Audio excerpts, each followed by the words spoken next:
Isang magandang araw muli mga kapanambitan at nagpapasalamat po ang panambitan sa inyo pong patuloy na pagsuporta sa ating pong Facebook page. Umabot na tayo sa 200 plus na mga nagla-like at mga nagka-follow. At the same time, please follow our YouTube channel. Of course, kung ang TikTok nga tayo ay naaaliw sa ating mga gawain at isinishare at ito ay nag-aani ng milyon at thousand na mga nagla-like at nag-heart, how much more itong video na ating ginagawa ay bakit hindi mo siya i-share? Bakit di mo siya ibahagi? 'Di ba? So, naalala ko po tuloy ang ating pong isang awit na ating title ngayon na pinamagatang Himala. Opo, Himala. Isang awit na naalala ko na Himala.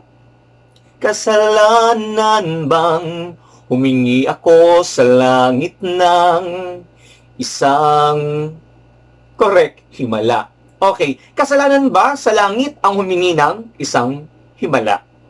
Basahin muna natin ang ating pong verse of the day sa araw na to, ngayong araw ng Lunes.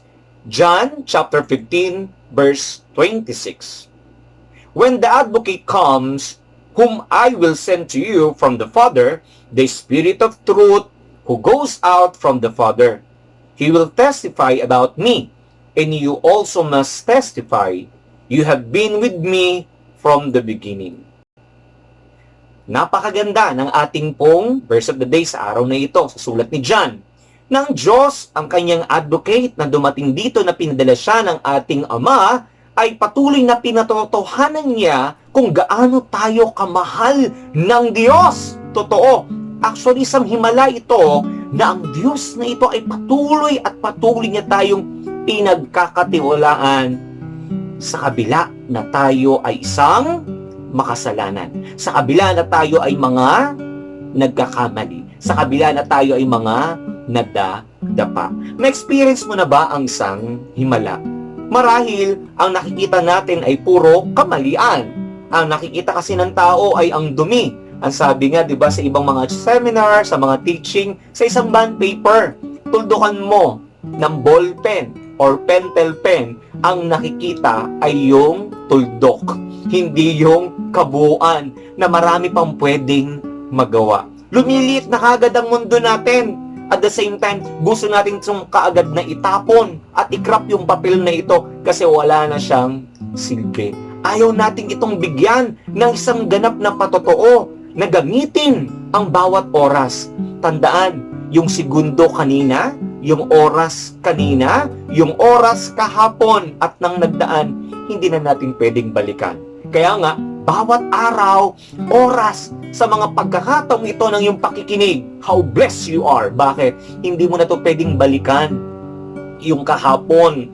Itong oras na ito, nagpapatunay lang na nais mo at naging kaloob ng Diyos na ikaw ay makinig at tayo ay patuloy na i-digest yung ating kaluluwa, yung ating pananampalataya upang ito ay tumibay, upang ito ay mag-alab. Correct. Hindi na nga tayo mahilig magbukas ng Bible, hindi na nga tayo madalas na nakakasimba, hindi na nga tayo madalas na nakakasamba.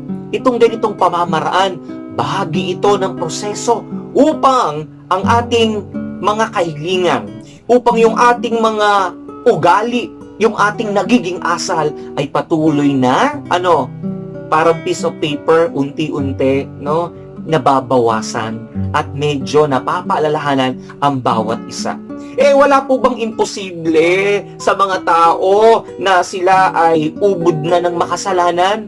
Teka lang, walang perpekto, walang imposible sa lahat ng mga taong nananalig. Correct. Na mayroong pananalig na buhay na buhay. Basahin niyo itong verse na to. Mark chapter 10, verse 27.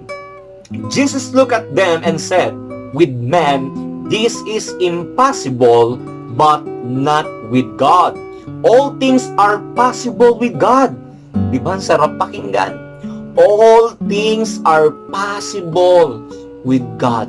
Walang imposible sa Diyos kung lalakipan mo ito ng patotoo sa iyong buhay na iyong pananalig ay hindi kakarampot at hindi kutsarita. Kung ito ay titimbangin mo ba ang iyong pananalig? Ito ba isang drum? Isang tabo? Yung 8 glass of water nga, hirap tayong maubos sa isang araw. How much more? Dapat nag-uumapaw. Dapat ito ay walang hanggan. Kumbaga, hindi siya natutuyo. Walang imposible. Kagaya ng mga survivor natin sa COVID. Panoorin ito mga larawan na ito. Kagaya ng bata na ito, na siya, ito yung segment kagabi sa akin napanood, no? Na kung saan na siya, sa kabila na kanyang musmus na edad, at ng ilang mga celebrity, ilang mga authorities, no? Mga senator, after all, sila ay gumaling. Ang sabi nga ng isang celebrity, ito ay isang himala. Isang himala ay yung kanilang kinakapit. Walang iba kundi ang Diyos. Walang gamot. Wala pang gamot. Ito ay patuloy na sinasaliksik pa rin ng iba't ibang bansa, ng siyensya, ng mga eksperto, kung ano nga ba ang gamot na kikitil sa epidemyang ito para sa ating pangangatawan. Mga magulang ko, isang himala na sila ay gumaling. Pero naniniwala ako dahil sila ay may Diyos na buhay. May Diyos na buhay. Ikaw ba? May Diyos na buhay ka ba? Meron silang Diyos na hindi duwag at sila ay hindi nagiging duwag, bagkus lalo silang lumaban. Tandaan, God is always perform miracle. Ayon sa Psalm chapter 77 verse 14. You are the God who performs miracles. You display your power among the peoples. Can you imagine? You display the power among the people. Walang imposible. Kaya tayo na malakas ngayon, tayo na meron pang pwedeng magawa, maghimala nawa tayo sa ating mga sarili. Maghimala tayo sa paningin ng Diyos kung tayo nga ay tunay na nagbabago. Maghimala na tayo sa Diyos na buhay na ito na ibahagi siya na araw-araw yung ikaw ay umihinga, na ikaw ay nakakanguya ng isang pagkain, na nakakakain ka ng 3 besang sa isang araw, na ikaw ay binibilihan at may mga kumakatok, na ikaw ay nagkakaroon ng pagpapatawad, na ikaw ay naambunan, na ikaw ay nakakahinga ng normal. Aba, mahal ang oxygen ngayon, pero tayo ay patuloy pa rin nakakahinga ng libre. Kung paano ang Diyos ay naghihimala sa atin nung tayo nilikha, na meron siyang pang-antibodies, di ba? May antibodies, pag tayo nagkasakit, may panlaban siyang nilagay. Kaya ang Diyos ay prepare sa lahat ng pagkakataon. But this time, sa lahat ng mga history pinagdaanan, bahagi ito kahit sa lumang tipan. May mga epidemya, may mga salot ng mga dumating. Pero ang nanaig, pananampalataya. Ang nanaig, yung himala, at paniniwala nila na may Diyos silang buhay na buhay at hindi sila pababayaan. Ikaw ngayon, sa pamamagitan ng video na ito, sa pamamagitan ng iyong pakikinig, ikaw man ngayon ay nasa ibang bansa, ikaw man ngayon ay nag-iisa, ikaw man ngayon ay nasa balig ng karamdaman, ikaw man ay nasa kalagitnaan ng dagat. Sa iyong pakikinig ngayon, walang imposible na tayo ay hahaplusin ng kamay ng Diyos. Ang tanging pamamaraan, magsisimula tayo sa isang panalangin sa ating mga sarili at may pagbabago ng Diyos sa ito. Kailanman, hindi siya nagkulang at hindi siya magdadamot ng himala sa kanyang mga hinirang. Amen. Samahan niyo po ako sa isang munting panalangin. Ave Maria Purísima, sa pangalan ng Diyos Ama, Anak at ng Espiritu Santo. Amen. Aming Diyos sa tagapagligtas, salamat po. Salamat sa inyong mga himala araw at gabi na may mga gumagaling. Salamat sa iyong mga himala na patuloy niyo po kaming binabahagina ng mga grasya sa aming mga hapagkainan. Salamat po Panginoon na patuloy niyo po kaming pinalalakas.